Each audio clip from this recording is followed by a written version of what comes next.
The picture of Penance, what America doesn't want to admit about Hazel and Elizabeth. Two women, side by side, smiling for the camera, a snapshot of reconciliation, right? But that photo of Elizabeth Eckford and Hazel Bryan, taken 40 years after one of the most infamous moments in civil rights history, hides far more than it reveals. Behind their smiles lies a story of hate, erasure, and America's desperate attempt to sanitize its brutal legacy. If you're ready to uncover the truth behind this image and reclaim the voices of those America tried to bury, subscribe to this channel and keep watching. The truth begins in 1957, the historic walk. A 15-year-old Elizabeth Eckford walks alone, poised in quiet defiance as an angry mob surrounds her at Central High School in Little Rock, Arkansas. Behind her is Hazel Bryan, screaming hateful slurs with a face twisted in rage. The myth of reconciliation.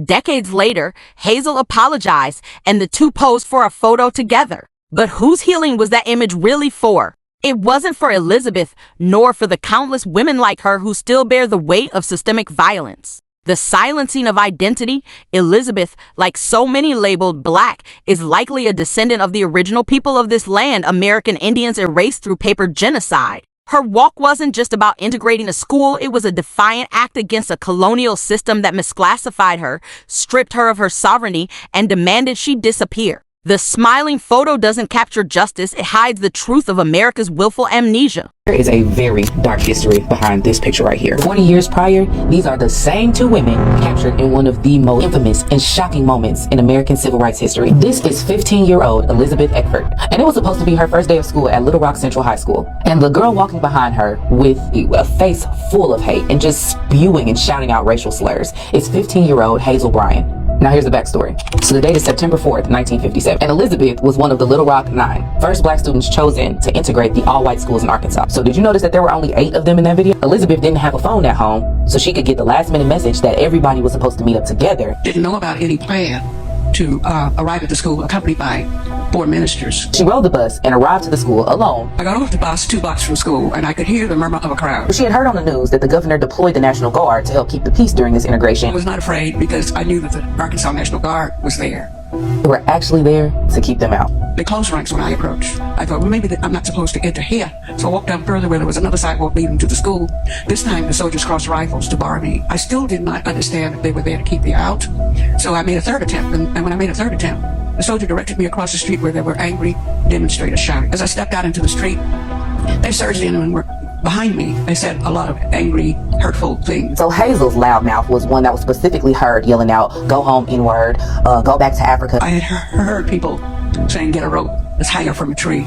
She's actually trying to get to the next bus stop to get away from these crazy people. I knew that there was another bus stop at the end of the street. Waiting for that bus felt like eternity. Now let's get back to this picture. So what Hazel didn't know is that she was gonna go viral. Her face became known as the face of Southern hate and resistance to desegregation. She was haunted by that picture, that her future children would come to know her as the racist woman in that picture. 6 years after all of this happened, Hazel tracked Elizabeth down to apologize. On the 40th anniversary of desegregation at Central High School, they posed for this picture together.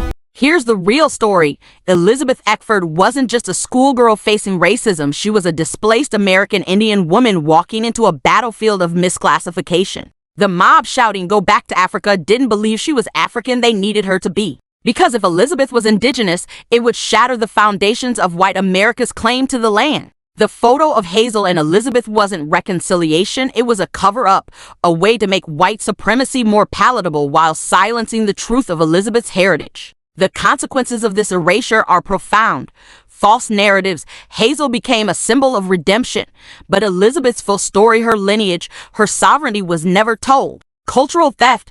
Indigenous women like Elizabeth have been misclassified as Black to sever their connection to land, tribe, and ancestry. Performative peace. America celebrates apologies and handshakes while refusing to confront the deeper violence of racial erasure and colonial control. But Elizabeth's walk was more than a moment in history, it was a ceremony of resistance that continues today. The image of Hazel and Elizabeth is not a symbol of healing, it's a battlefield in the war over narrative. At Reclaiming My Story, we are dedicated to empowering American Indian women whose identities were stolen through paper genocide and systemic erasure. If you're ready to uncover the truth, honor the matriarchs who walk before us, and reclaim your identity like this video, share it and subscribe to our channel. Together, we can expose the lies, rewrite the narrative, and restore the sovereignty of every woman who was misnamed, misclassified, and misrepresented. We are not lost, we were stolen. And now we're coming home.